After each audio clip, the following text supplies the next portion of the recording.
Hello everybody, my name is Lieutenant Timothy Mueller of the United States Coast Guard, and I'll be the instructor for this lesson, the center of gravity.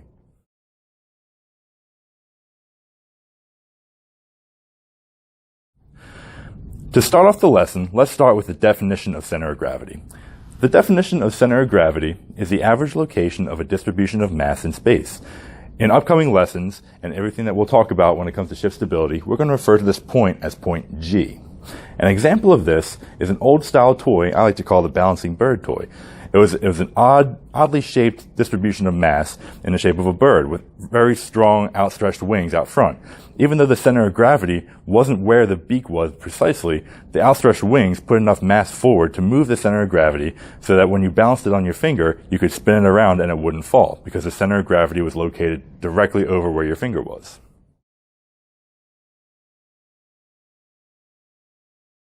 So now to start off this lesson, let's take a look at the equation that defines what the center of gravity is.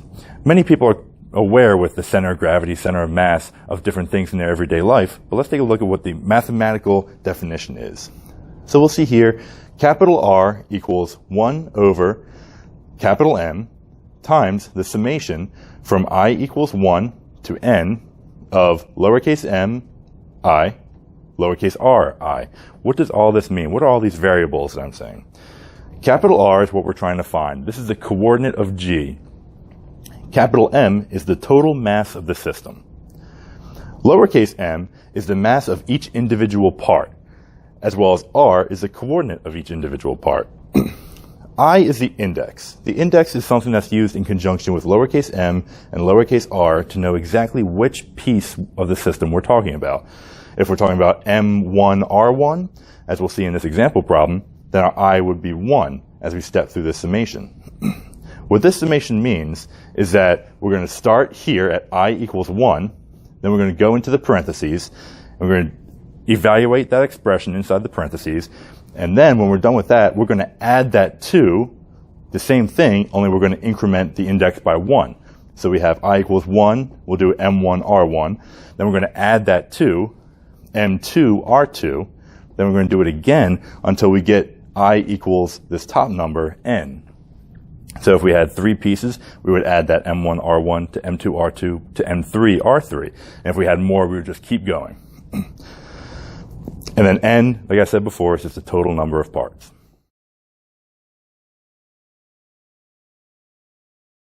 So now that we have the equation, let's go through an example problem so we can make sure that everyone understands exactly what this equation means. So that I'm not blocking the equation on this side of the screen, I've rewritten it over here where we go through the steps to find our center of gravity. So in our example problem, we've defined the system as 3 different masses. We have a coordinate system down here that's in feet, and then we have 3 masses, each in long tons. Long tons is a very common system of measurement when it comes to naval architecture and ship stability. We have our first mass of 2 long tons located at 1 foot.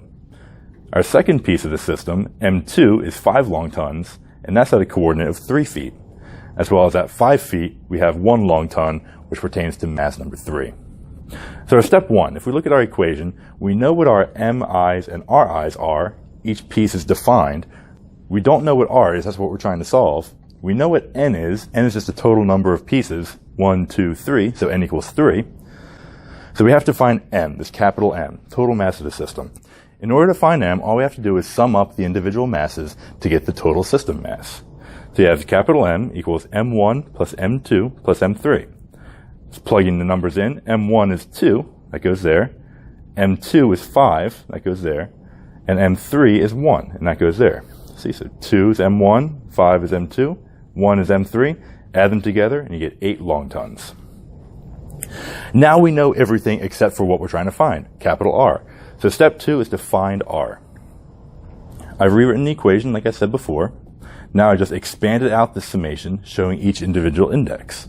With this equation, we have the expression for index equals 1 right here, plus the index equals 2 expression here, and then the index equals 3 expression right there at the very end. Now let's plug in everything that we know and try and find R. R equals 1 over capital M, which we've already found out is 8 long tons, times the summation 2 times 1. 2 is M1. R1 is 1 foot. Then 5 times 3, M2 is 5 long tons, R2 is 3 feet, and then M3, R3, M3 being 1 long ton, and R3 being 5 feet. Now we just take within the parentheses, multiply together, multiply each expression, then add them all together and divide by the total mass of the system. So we have R equals 2 plus 15 plus 5, all divided by 8.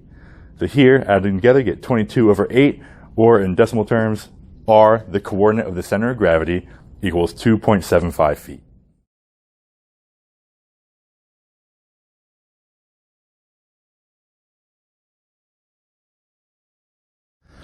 Now that we've found the coordinate of the center of gravity of our system, let's do a quick check and make sure that all the work that we did is correct. In doing this check, I'm going to introduce the concept of moments to you. A moment is just a force times a distance. And you've seen examples of moments in everyday life trying to get a bolt out of something at your house or on a car. When you have a bolt that's seized, you don't necessarily get a thicker wrench, you always try and get a longer wrench. That's going to impart more of a moment to try and free it from the seizing moments caused by rust or whatever might be holding it back. Moments are something that's critical in calculations for naval architecture and ship stability. Now the question that we ask ourselves is, do the moments cancel each other out? We're going to have moments on one side trying to make the system spin counterclockwise, and the other side is going to try and make it spin clockwise. Like I said, a moment is just a force times a distance. And I've redrawn our system, but instead of boxes, I just have arrows that represent the force that each mass is imparting on the system. So we have a force of 2 long tons here, we have 5 long tons here, and 1 long ton here, with a pivot point drawn at 2.75, which is what we calculated as our G. So now let's look at the left side. This is everything that's trying to make the system spin counterclockwise along this pivot point. So we know that a moment is just a force times a distance. We have a force of 2 long tons, but instead of using the R for the arrow, we use 1.75. 1.75 being the distance from the force to the pivot. So you have 1 foot, and then from 2 to 2.75. So you have 2 times 1.75, and we have 3.5 foot long tons. Moments are always expressed in units of length times a force. Now we go to the right side. We have 2 moments that are working on the system on this side, so now we have to add the 2 moments together. So restating, a moment is just a force times a distance.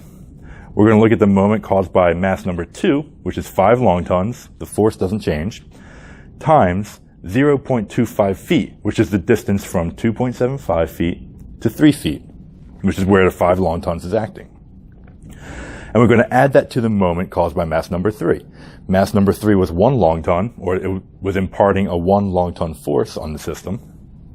And its distance from the pivot point is 2.25. From 2.75, you add a quarter to get to 3, add 1, add another 1, 2.25. So we have 5 times 1 quarter plus 1 times 2 1/4. We get 1 1/4 plus 2 1/4 equals 3 1/2. So we see that the moments on the left side, 3 1/2 foot long tons, equals the moments on the right side, which is 3 1/2 foot long tons. So our calculation that we did in the previous example problem was correct.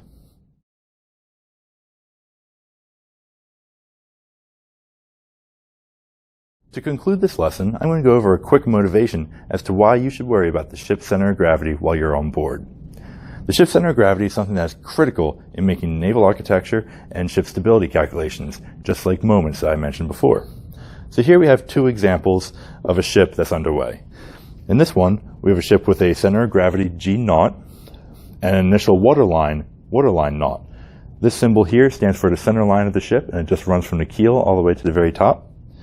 And it is currently underway with 2 empty fuel tanks.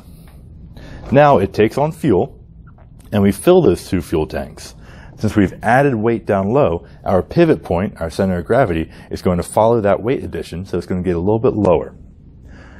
We know that we're adding weight as well, and so the ship is going to become a little bit heavier, and so the waterline, by intuition, is going to rise a little bit. So now we have a center of gravity a little bit lower than it was originally. This is G1. Now say we take uneven suction from these tanks. Now we have a shift in the center of gravity towards the heavier side. So on our port side, we lose our fuel, our weight, And on the starboard side, we maintain that weight and all that fuel. So we have a shift to starboard. We also have a shift up because we're removing low weight, so the center of gravity, that pivot point, is going to drift ever so slightly higher. In the second example, we have a ship that's underway, and it takes on a helicopter on one of its flight decks. We have an initial center of gravity, G0, and an initial waterline, waterline 0. We add weight high, so we're going to have a center of gravity shifting higher, as well as we've added weight, so we're going to have the ship sink deeper into the water, which means the water level is going to rise. Now, if we shift that helicopter over to one side of the flight deck, the center of gravity is going to follow that shift. So we have G1, which is here, which followed from the addition of the helicopter. It's going to shift over to G2. And how much or how far it shifts is going to depend on the moments that occur from the helicopter and from the ship itself. I hope you enjoyed this lesson, and I'll see you on the next installment of Chapter 0, where I'll go over the center of buoyancy of a submerged object.